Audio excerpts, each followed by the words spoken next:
بسم الله الرحمن الرحیم. دوستای عزیز، عرض سلام و ادب دارم خدمت همه شما. امیدوارم که خوب و خوش سلامت باشین. یک پارچه شعر به عنوان مرد میدان در وصف رهبر فرزانه شهیدمان استاد عبدالعلی مزاری که امیدوارم مورد توجه و پسندتون قرار بگیرد. دوستان نظرات و پیشنهاداتتون رو برای من حتما روان کنید که برای من سازنده و مفید خواهد بود. مرد میدان. مزاری مرد میدان نبرد است، مزاری مرد میدان نبرد است، مزاری در دلش دنیای درد است. به درد ملتی در خون نشسته، به درد ملتی در خون نشسته، به عشق میهن از جانش گذشته.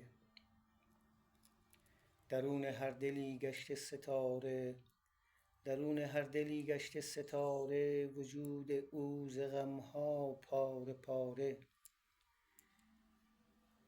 بود باب صدای ملت ما، بود باب صدای ملت ما، صدای اقتدار و همت ما. تمام آرمانهایش محبت، تمام آرمانهایش محبت، سرود همدلی عشق و صداقت. غرورش هندوکش را کرده مفتون، غرورش هندوکش را کرده مفتون، اگرچه پرپر شد غرقه در خون. صدایش در دل هر مرد و هر زن، صدایش در دل هر مرد و هر زن، که گفت جانم فدای خاک میهن. چنین مردانگی و پایداری، گره با نام تو خورده مزاری. برای وحدت از جانت گذشتی، برای وحدت از جانت گذشتی، تو زنجیر ستم با خون شکستی. به قرآن و قسم ما را شکستند، به قرآن و قسم ما را شکستند، همان عهدی که با مولا نبستند. اگر بابا کنون در بین ما نیست، اگر بابا کنون در بین ما نیست، هزاران بابا داریم نام ما چیست؟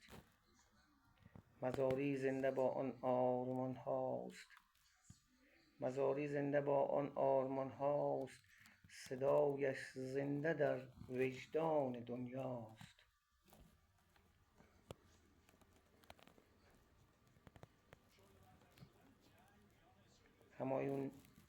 همایون نام بابا جاودان است، همایون نام بابا جاودان است، بدان تا زنده این افغانستان است.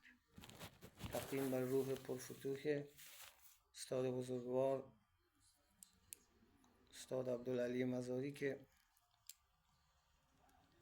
شهید وحدت ملی هم لقب گرفت و واقعا به خاطر وحدت ملت مسلمان افغانستان از هیچ کوشش دریغ نکرد. روح شاد و یادش گرامی باد.